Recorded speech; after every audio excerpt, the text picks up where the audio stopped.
Yo, what's going on, guys? Obviously, this is not my normal setup. I am on the road, but I did have some time today, so I wanted to talk about the fight last night between Jake Paul and Mike Tyson. Unfortunately, Mike Tyson did lose by decision, but I am glad there were no knockouts, at least on Jake's part. Overall, the fight was very disappointing on several fronts, so let's talk about it. And before I even start, let me just preface this by saying the only influencer boxing match worse than this one was probably the Dylan Dennis versus Logan Paul special, where Dylan just refused to throw a punch. He made the whole thing kind of a joke. And in the meantime, Logan Paul could literally not knock out an immobile target who was not moving. I mean, the guy was just standing there taking blow after blow, pause, and Logan just could not get the job done. Now let's talk about a couple of things that happened before the fight. At the final weigh-in, Mike does come out, junk out and all, and he ends up actually slapping up Jake Paul after he stepped on his foot.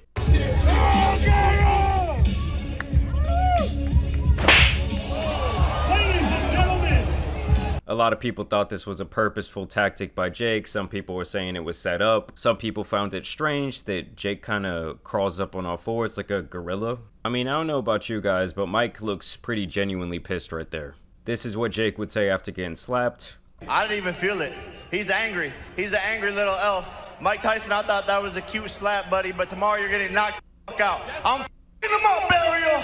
I'm f***ing him up. He hits like a... It's personal now. It's personal now. He must die. Listen, guys, I don't know if it's the fact that Jake Paul is the first influencer to develop CTE, or if that's just the steroids raging through his body, but Mike Tyson would indeed not die in that ring. Here's what Jake's mom would say after she saw her little boy get slapped. I'm gonna kill Mike Tyson for you. Fucking little bitch. You slap harder than him.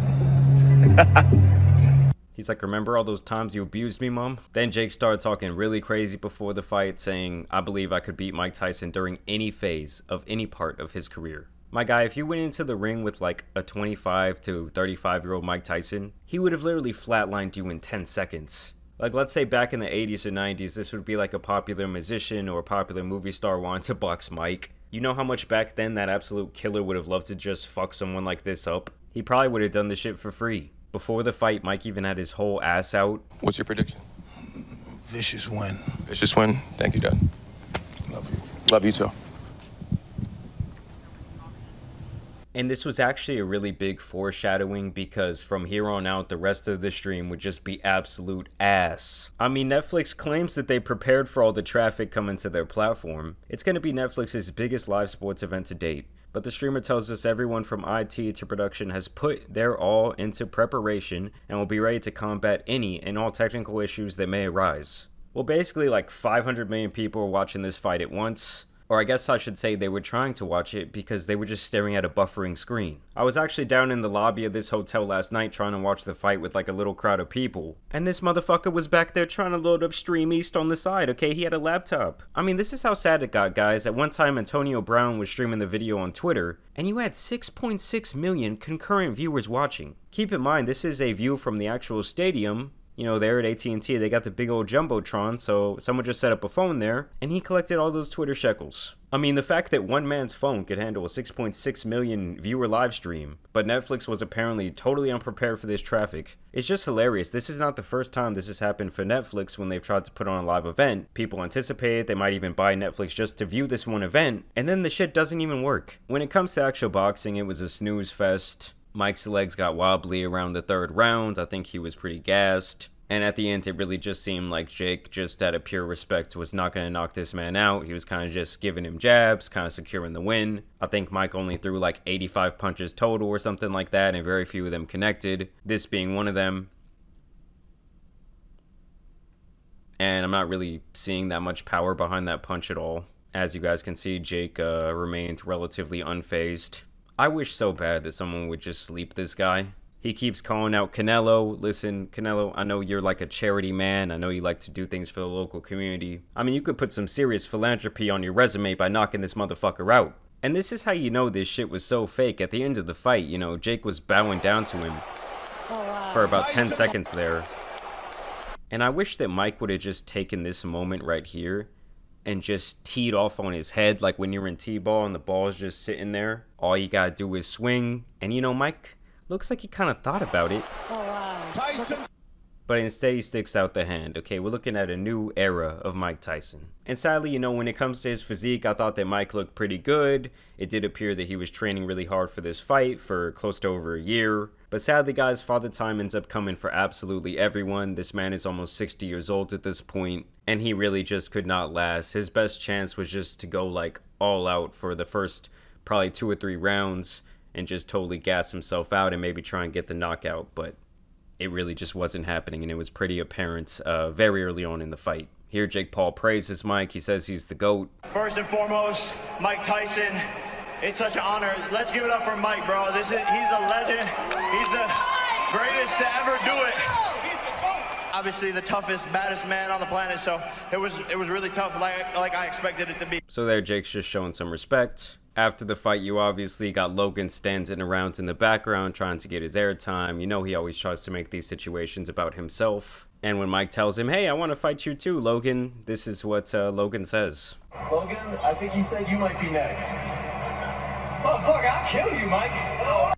Now, I won't lie, I think even like a 60-year-old Mike Tyson might beat up on Logan Paul. Not that I want to reopen Pandora's box here, guys, but this guy couldn't even knock out Dylan Dennis when he wasn't even moving. You know, when it comes to Jake, at least he has all those knockouts on his resume. It might not be the most impressive fighters. But for Logan, it's like, bro, you never even won a boxing match, okay? You're lunchly, you know, businessman.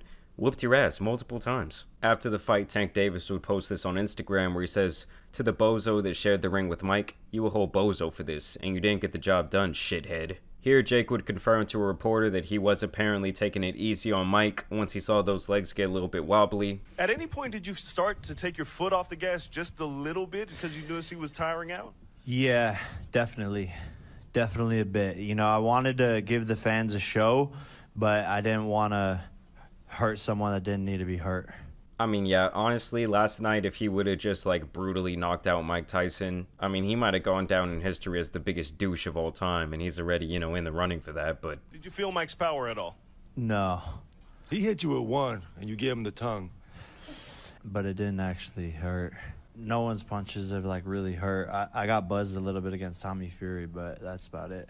This was early in the fight. People were saying, oh, Mike still got it in him. Land this jab right there that really knocked Jake back. I don't know how Jake claims that this punch cannot have affected him. That's that power we wanted to see. Ooh.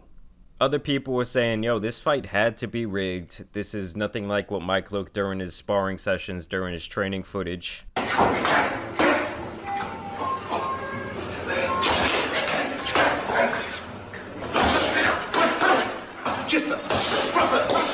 I mean, obviously, there's a big difference between going through practice and going into the actual game. I'm sure other people out there who have played sports, not even boxing, but really like anything else, have known guys who were cold as fucking practice, but when it came down to the game, they were cheeks. And then after the fight, they apparently asked him if Canelo would be his next fight, and Jake says, I don't need Canelo, he needs me. And I do think that Jake will continue to fight undersized guys who are like way out of their prime or just from a whole different sport. Like, look at the opponents he's had. He beat retired NBA player Nate Robinson 40. Okay, that's his first fight, you know. People just wanted to see what he could do. They were impressed with the knockout. Beat retired MMA fighter Ben Askren. He was 40. Obviously, that guy was known for being an elite grappler, was never known for his boxing. Beat retired MMA fighter Tyron Woodley, 42. Now, Tyron was known for striking in his UFC career, but obviously, like, the striking in UFC, does it always translate well to boxing?